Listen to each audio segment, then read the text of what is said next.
빌립보서 1장 12절부터 21절 말씀. 형제들아, 내가 당한 일이 도리어 복음 전파의 진전이 된 줄을 너희가 알기를 원하노라. 이러므로 나의 매임이 그리스도 안에서 모든 시위대 안과 그 밖의 모든 사람에게 나타났으니 형제 중 다수가 나의 매임으로 말미암아 주 안에서 신뢰함으로 겁없이 하나님의 말씀을 더욱 담대히 전하게 되었느니라. 어떤 이들은 투기와 분쟁으로, 어떤 이들은 착한 뜻으로 그리스도를 전파하나니 이들은 내가 복음을 변증하기 위하여 세우심을 받은 줄 알고 사랑으로 하나 그들은 나의 매임에 괴로움을 더하게 할 줄로 생각하여 순수하지 못하게 다툼으로 그리스도를 전파하느니라. 그러면 무엇이냐? 거칠애로 하나 참으로 하나 무슨 방도로 하든지 전파되는 것은 그리스도니 이로써 나는 기뻐하고 또한 기뻐하리라.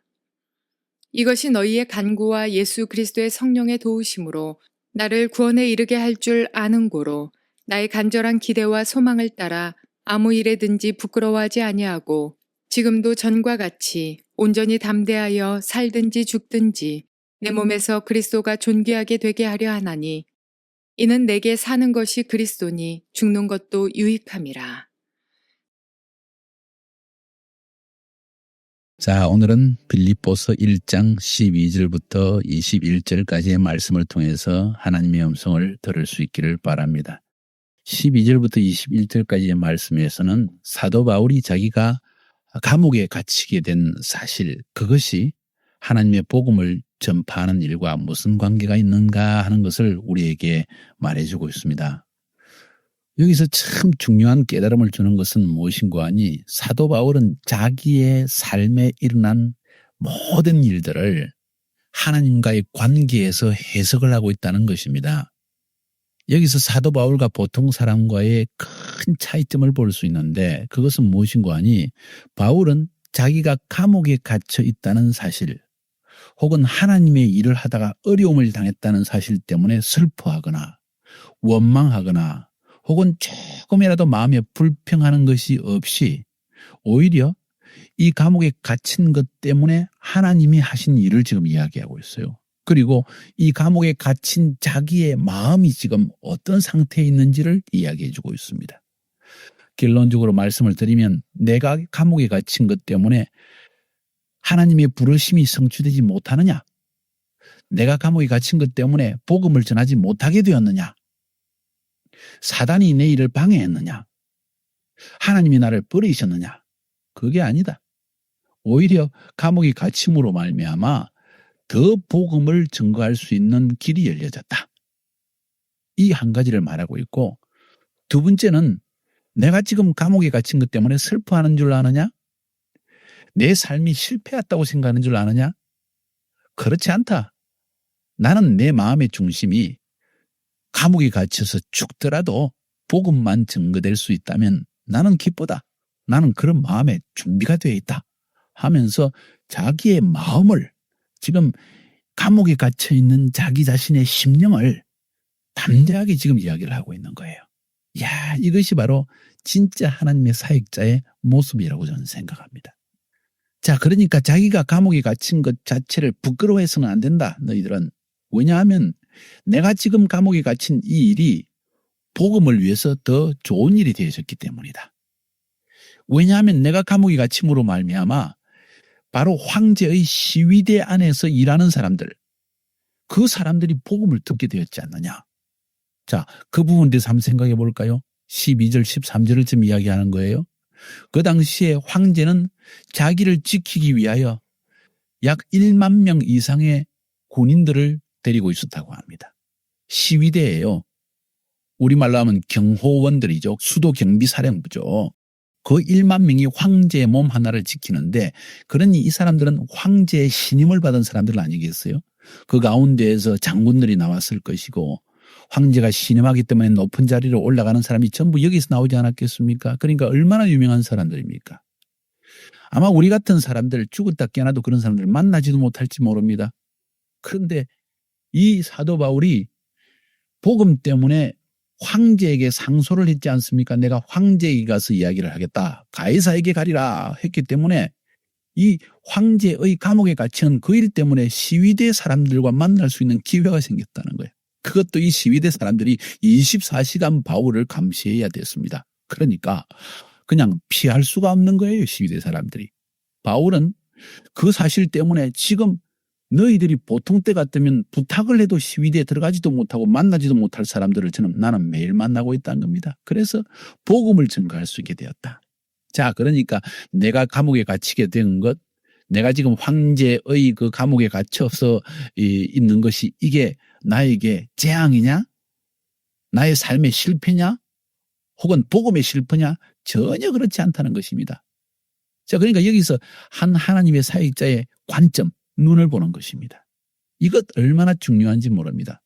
만약 사도 바울에게 하나님의 눈으로 우리의 상황을 읽는, 보는 그 눈이 없었다고 한다면 아마 보통 사람과 똑같이 슬퍼하고 울고 편지를 써서 돈을 써서라도 나를 좀 빼달라고 고통하고 나는 이렇게 고통당하는데 너희들은 가만히 있느냐 야단 벽석을 떨지 않았겠습니까?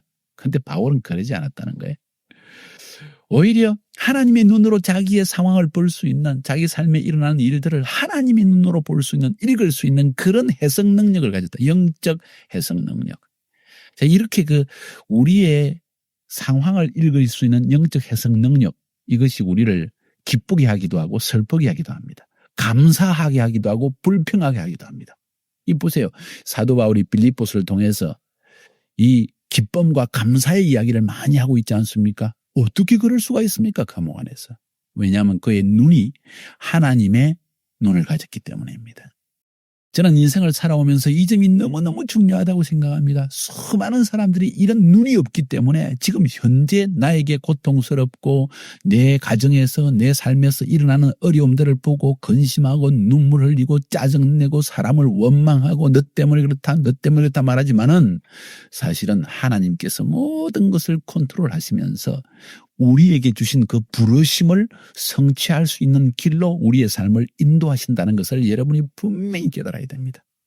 여러분 삶에 일어난 어려움이라고 하는 것, 실패처럼 보이는 것, 혹은 상처가 되는 이 모든 일들도 사실은 하나님께서 멀리 내다볼 때는 하나님의 복음을 위해서 또 여러분을 부르신 그 부르심의 성취를 위해서 가장 좋은 길로 인도하시고 있다는 그 믿음을 여러분이 가지고 여러분의 사건, 여러분의 상황을 볼 수 있는 눈을 가져야만 합니다. 여러분 이게 믿음이고 이것이 사실 우리의 삶을 구원하는 믿음이고 우리의 마음에 평강을 주는 믿음이라는 것입니다. 여러분. 그 다음에 14절에 보니까 이런 말을 합니다. 형제 중 다수가 나의 매임을 인하여 감옥에 있는 것을 인해서 주 안에서 신뢰함으로 급없이 하나님의 말씀을 더욱 담대히 말하게 되었느니라. 무슨 말입니까? 복음을 열심히 증거하면서도 혹시 붙잡혀 죽으면 어떡하나 감옥에 들어가면 어떡하나 매를 맞으면 어떡하나 이렇게 고민을 했는데 사도 바울 선생을 보니까 감옥에 갇혔는데도 더 담대하고 그 편지를 읽어보니까 더 자신만만하고 하나님의 복음 때문에 내가 여기 갇힌 것이 너무 나는 자랑스럽다. 나는 죽어도 후환이 없다. 구약 성경에도 하나님의 선지자를 치고 매를 맞지 않은 사람 없고 감옥에 가지 않은 사람 없고 돌에 맞아서 죽지 않은 사람은 없지 않느냐. 그러니 나는 자랑스럽다. 그 이야기를 들은 교회 안에 다른 형제들도 사도 바울을 바라보면서 오히려 힘을 더 얻다니 그러면 우리가 죽는 것 겁낼 필요가 없잖아. 매 맞는 것 염려할 필요 없잖아. 우리 더 담대히 복음을 증거하자. 이런 영적 분위기가 형성되어졌다는 겁니다. 그래서 오히려 사도 바울이 감옥에 갇혀 있는 것이 그리고 갇혀서 담대한 모습을 보인 것이 하나님의 복음을 증거하는 데 더 큰 진보가 되어졌다는 겁니다. 유익이 되어졌다는 것입니다. 이 보세요. 사도 바울은 자기 삶에 일어나는 이 정말 어두운 면, 감옥에 갇힌 것 어두운 부분 아닙니까? 그 면을 하나님의 눈으로 바라보면서 긍정적으로 밝게 볼 수 있는 그런 그 관점을 가졌다는 것입니다. 이 놀라운 겁니다. 15절에 보니까 15절, 16절, 17절에 어떤 이들은 투기와 분쟁으로 어떤 이들은 착한 뜻으로 그리스도를 전파하나 이들은 내가 복음을 변명하기 위하여 세우심을 받은 줄 알고 사랑으로 하나 저들은 나의 매임에 괴로움을 더하게 할 줄로 생각하여 순전치 못하게 다툼으로 그리스도를 전파하느니라. 지금 두 부류의 사람이 있다는 거예요. 바울은 참 기뻐한다고 하면서 왜 기뻐하느냐? 첫 번째 이유는 바울이 복음 때문에 감옥에 갇힌 것을 보고 오히려 형제 자매들이, 교회 안에 형제 자매들이, 성도들이 더 담대함을 얻어서 바울처럼 복음을 증거하게 되었기 때문에 너무 기쁘다. 그런데 그것뿐만 아니라 바울이 감옥에 갇힌 것을 보고 비난하는 사람들도 있더라.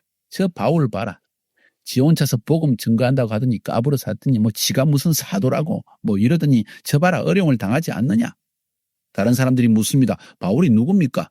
바울이란 사람은 유대에서 온 사람인데 뭐 예수가 그리스도라고 하면서 온 세상 사람들에게 복음을 증거하는 사람입니다. 그런데 자기가 감옥에 갇혔어요. 저 꼴을 한번 봐요. 아 그래요? 무슨 그 예수가 누군데요? 이러면서 복음이 증거되기 시작했다는 거예요. 어쩌면 이렇게 바울을 비난하고 바울을 욕한 사람들은 아마 유대교에 있는 유대인인지 모르겠습니다.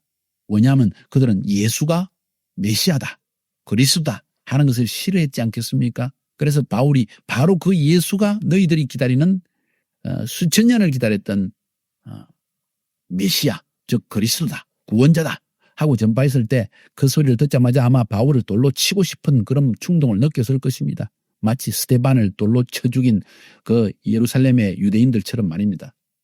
그러나 어쨌든 이렇게 바울에 대해서 이야기를 하면서 그 사람들은 예수가 그리스도라고 바울이 말한다 하면서 다른 사람에게 전했을 것이라는 겁니다. 그러니까 이러나 저러나 좋은 뜻으로든지 나쁜 뜻으로든지 예수가 그리스도라는 것이 사람들에게 들려지지 않느냐. 귀에 들려지는 그것만으로도 나는 참 기쁘다. 왜냐하면 나는 이 일을 위해서 부르심을 받았기 때문이다. 이런 이야기입니다. 자, 여기서 바울의 그 참 놀라운 관점을 볼 수 있습니다.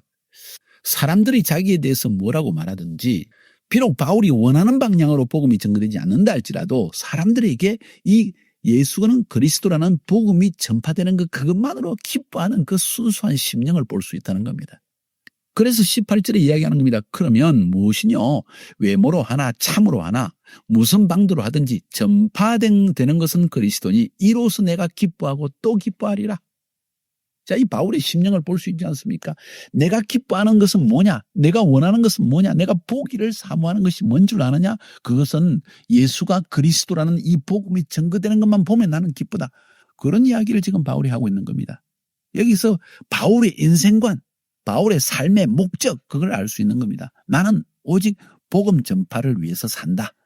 복음만 증거될 수 있다면 나는 매를 맞아도 좋고 감옥에 갇혀도 좋고 죽어도 나는 좋다. 그런 이야기입니다. 갈라디아서 1장 15절 16절을 보니까 하나님이 나를 이방인의 사도가 되게 하기 위해 어머니의 태로부터 나를 택정하셨다. 다시 말해서 바울은 나는 복음을 위해서 태어난 팔자다. 운명이다. 그래서 나는 하나님의 뜻을 거스리는 어리석은 삶은 살지 않는다.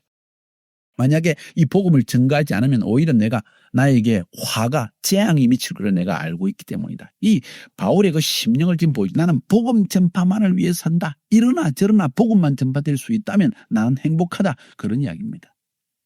그러니까 바울에게는 그의 삶의 성공과 실패의 기준이 뭔지 아세요? 내가 복음을 전했느냐 못 전했느냐 그것이 그의 삶의 성공과 실패의 기준이라는 겁니다. 사람들은 되게 자기 인생이 성공했느냐 실패했느냐를 평가할 때 내가 돈을 많이 벌었느냐 못 벌었느냐 그걸로 평가합니다. 돈이 좀 없으면 어깨가 축 처져서 고개를 숙이고 부끄러워서 사람들에게 말을 못합니다. 어떤 사람은 좋은 대학을 들어갔느냐 못 들어갔느냐 그걸 가지고 또 출세했느냐 못했느냐를 결정하는 사람도 있습니다. 여러분 그게 중요한 것이 아니에요. 사도 바울에게는 그의 인생에 분명한 관점이 있습니다. 인생관이 있는데 그 인생관이 뭔 관이 나는 복음을 잘 증거하고 복음이 나를 통해서 전파되었으면 내 인생은 성공한 것이고 내가 아무리 잘 살아도 높은 집 위에 올라갔어도 사람들이 부러워하는 그런 유명한 사람이 되었어도 내가 아주 좋은 대학을 나왔어도 사람들이 나를 굉장히 인정하는 높은 사람이 되었다 할지라도 나를 통해서 복음이 전거되지 못했다면 나는 실패한 삶이다. 이렇게 바울은 이야기하는 것 같습니다.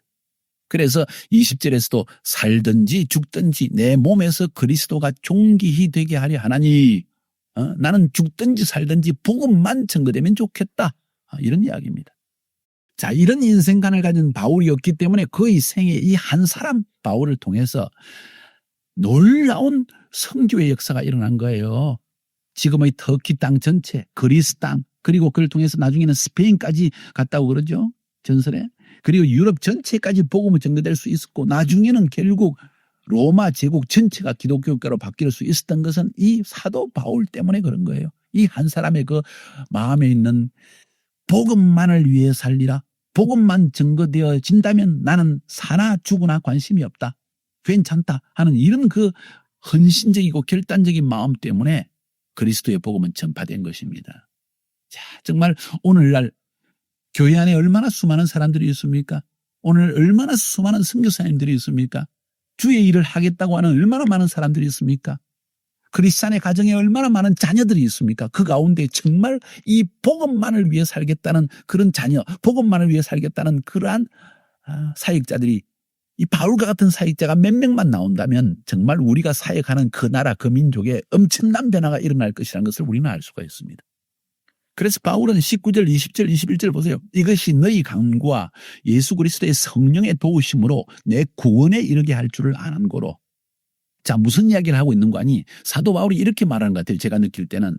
너희들이 나를 위해서 중보하며 기도해 주고 있고 또 하나님의 성령님께서 나를 도와주셔서 내가 끝까지 죽기까지라도 부끄러워하지 않고 복음을 증거할 수 있는 것. 이것이 바로 내가 주님 앞에 구원받는 길이다. 자, 그러니까 사도 바울이 내가 하나님 앞에 구원받아 설 수 있는, 부끄럽지 않게 설 수 있는 가장 큰 그 근거가 뭔지 아느냐? 내가 죽을 때까지 복음을 부끄러워하지 않고 담대히 증거할 수 있는 이것인데 그 복음을 증거할 수 있도록 내가 감옥에 갇혀서도 불평하지 않고 도망가지 않고 그리스도를 부인하지 않고 복음을 증거할 수 있도록 너희들이 간구하고 또 성령님이 나를 도우셔서 내가 그런 이 부르심을 성취하며 살 수 있게 되는 것이 아니냐 이런 이야기인 거예요.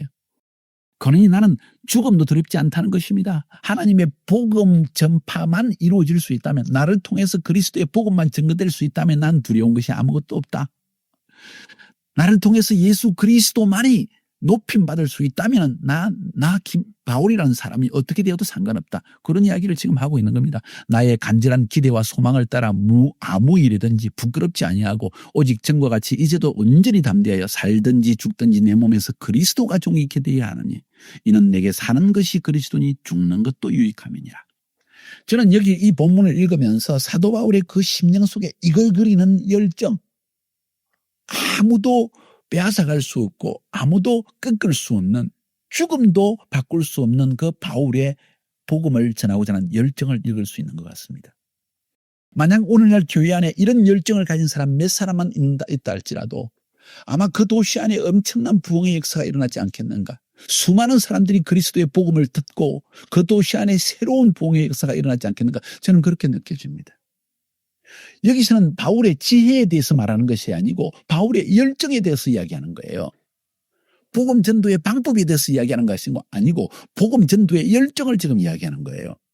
저도 하나님의 사역을 해보면서 느끼는 것이 무엇인가 하니 수많은 방법론, 성경 말씀을 많이 아는 것 다 필요하고 다 중요한데 그것보다 더 중요한 것은 얼마나 그 사람 속에 그리스도의 복음을 증거하며 살겠다는 열정이 불타고 있느냐, 여기에 모든 것이 달려있다고 저는 생각합니다. 이런 사람은 어떤 어려움이 와도 뒤로 물러서지 않습니다. 조금 어렵다고 해서 불평하지도 않습니다. 사람을 원망하지도 않습니다. 사람을 쳐다보지도 않습니다.